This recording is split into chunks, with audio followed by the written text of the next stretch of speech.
Hey everybody, welcome to D Time Season 1, Episode 27, Resiliency. And man, I'm really excited for this talk in part 2. I get to sit down with the guy, man, who's been through a lot in his life.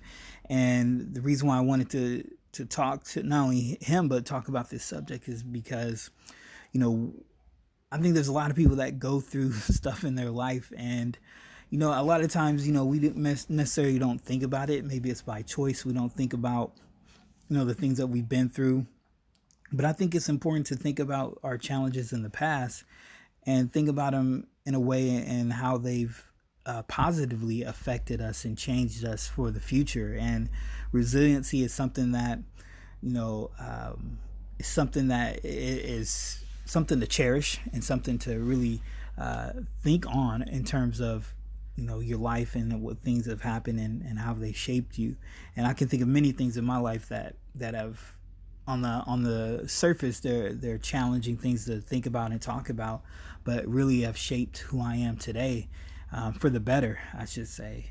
I think about growing not growing up, but spending a few years in the foster home when I was younger, going through challenges in terms of going to school in a predominantly white neighborhood, being one of very few, I think one or two African Americans in my school, and just coming to grips with that, and really trying to figure out how to navigate through those environments. And I look back at those times, and sure, in the moment they're kind of tricky and challenging, but I think they've helped how I approach interacting with people today, how I approach empathy and compassion towards people that have maybe gone through similar situations.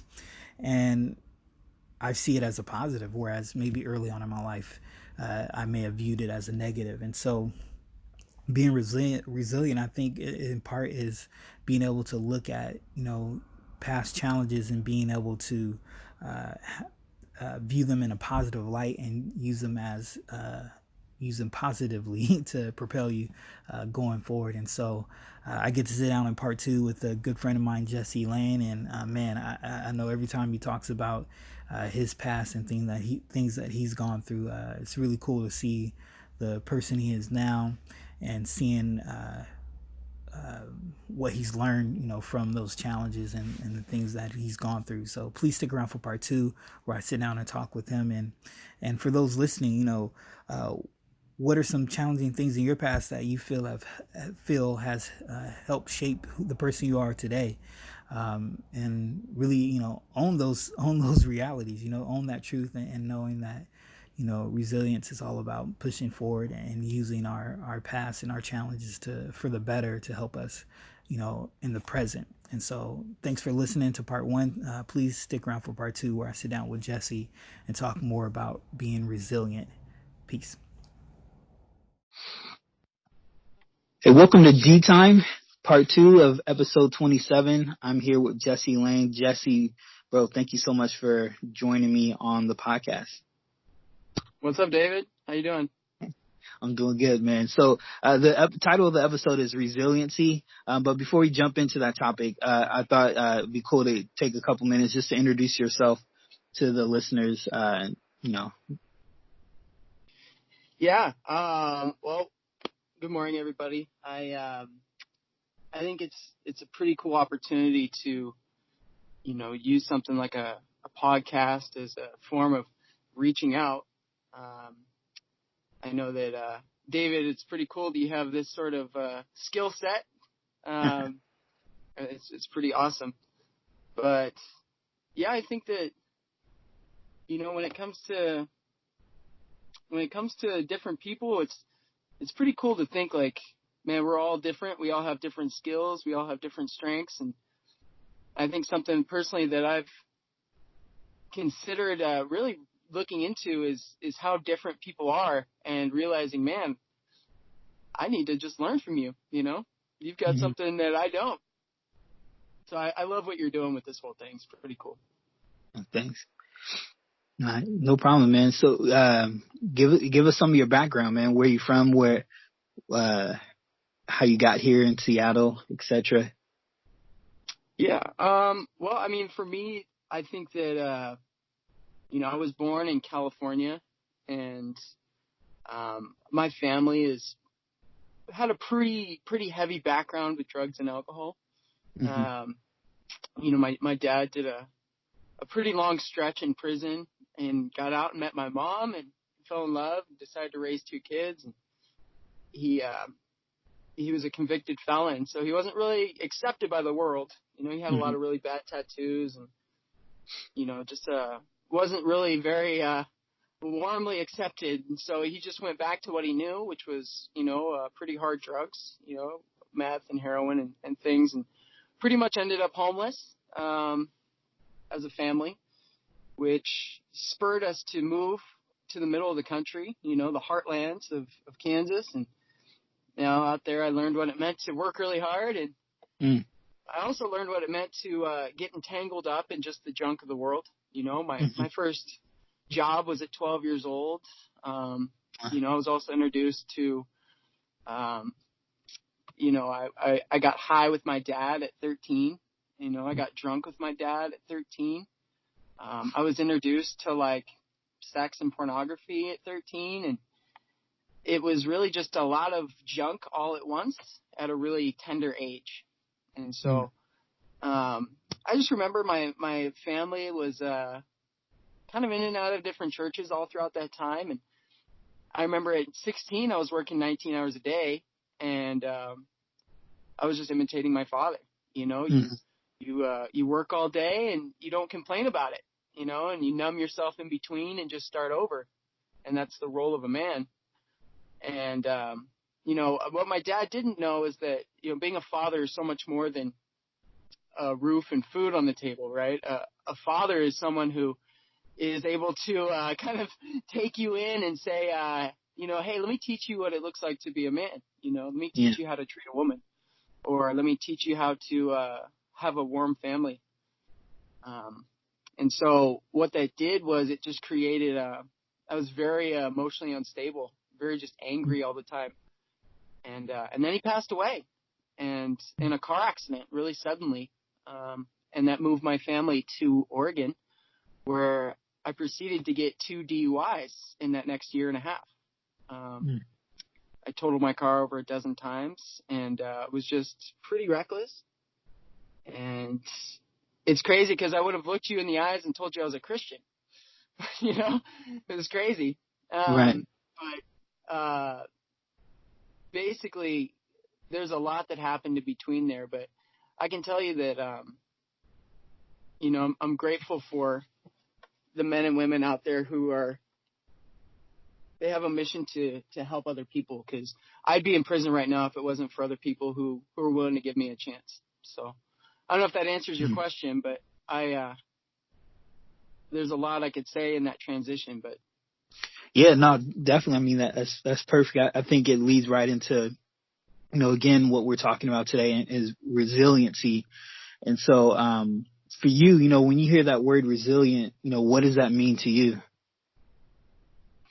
Well, I mean, resiliency to me is, I feel it's one of the strengths of my family. We have a lot of weaknesses, but I feel as though we've always been able to just, hunker down through the storm. I think when the definition of resiliency is to recover quickly from difficulties. It's a toughness, and if there's anything I could think of as far as tough, it would be my mom. She's a tough woman, So when I think of resiliency, I think of, keeping your eyes on the target and not letting anything get in the way. Even though you don't feel like it, it's like, what else are you going to do? I think that's something that the country will teach you, living out in the country compared to living in the city, is there's just times for a farmer, for a rancher, that you have to get something done. They're out there from sun up to sundown, and it doesn't matter how tired you are. When it comes to something like the harvest, when it's harvest season, you have a certain amount of time to bring it in. And if you don't, then you lose it, and it will cost you the rest of the year. And so I think when you have something that's so important that you're willing to bounce back simply because you have to. Yeah. I'm not a parent, but I can imagine that's what it feels like to be a parent with your kids. Yeah. Yeah, definitely.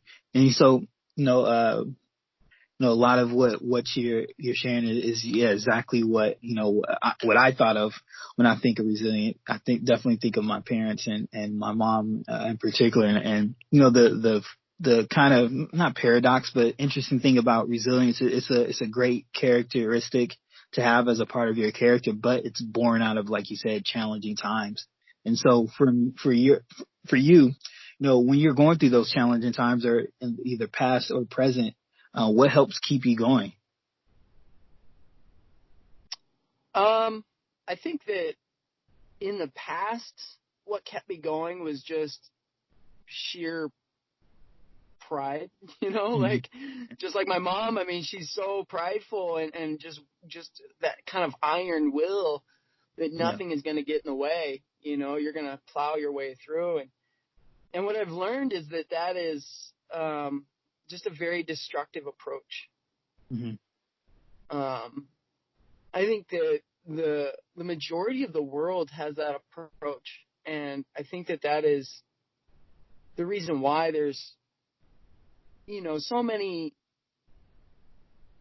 just addictions, to Yeah. be honest with you, because people are very like they'll grind it out, but they end up so just full of anxiety and stress and pressure that they have to find ways to vent, Mm-hmm. and something's got to give somewhere. Yeah. So Yeah. remind me of your question one more time. Yeah. No, just about, what keeps you going, during challenging times, that build up that Yeah. resiliency. Yeah, I think that's what it used to be. That's what I used to do, is I just imitated my parents' example in that, and my parents were that classic example of work around the clock and numb yourself in between with whatever. Mm-hmm. And it was not a pretty picture. And so I think what I've had to learn is I had to one, I had to learn it from someone other than my parents. You know, Mm-hmm. as much as I love them, they you can't teach what you don't know, Yeah. and as sincere as you might be. And so I think it's recognizing that you've just got to go somewhere else sometimes. And so I think what I've learned over the years is that there's been a multitude of other people, other men in particular, that have taught me really what it means to value things like rest, Yeah. value things like prayer, Mm-hmm. value things like um, well, specifically how to really draw close to God. I Mm-hmm. think that I think what happens when it comes with God is what's really special is He'll show you your breaking point, and then He'll show you how to overcome it. And I Right. think there's no greater way to learn resilience than than than that way. Yeah, that's true. So, I think most people can relate to going through challenging times. What comes from that. And I was talking to my brother, we both had, just challenging times in our lives in the past. And I asked him this question that I want to ask you, is that if you could, speak to your younger self, what would you say to yourself? Mm. Yeah, when I read that question, I immediately knew the answer, and it's funny because I would have told my younger self not to be afraid to be a kid. Yeah. I've always worked, and I've always tried to please my father, and by just imitating him. And what I realized is I missed out on my childhood. Yeah. And what's funny about that specifically is that now I'm being faced with the same question. Mm-hmm. If 20 years from now I were to tell myself right now one thing, what would I say? is it going to be the same thing? Don't be afraid to be a kid. And I think the reality of it is that I'm still afraid to be a kid. I don't understand, the what it's supposed to look like, and that it's okay. Yeah. Yeah, it's an interesting perspective. So for you, I mean, say if someone were to come to you and that are, maybe feeling challenged, through either going through a hard time in the past or just presently, what are some things you would share to someone going through a hard time right now? Don't do it by yourself, for Yeah. sure. I think it's easy to break a pencil. Mm-hmm. I think it's impossible to break a bundle. Right. I think to share something very personal, I've struggled with suicidal thoughts most of my teenage life and into my 20s, all the way through the majority of my 20s. Is I'll just get into these dark places where I'll just meditate on those kind of things, and what I've realized is that it's just an escape. It's an escape. It's a way of thinking that you can run away from the pressure. It's just kind of a way to just unplug, and it's very unhealthy and it's very dangerous mentally. And so I think that those things come when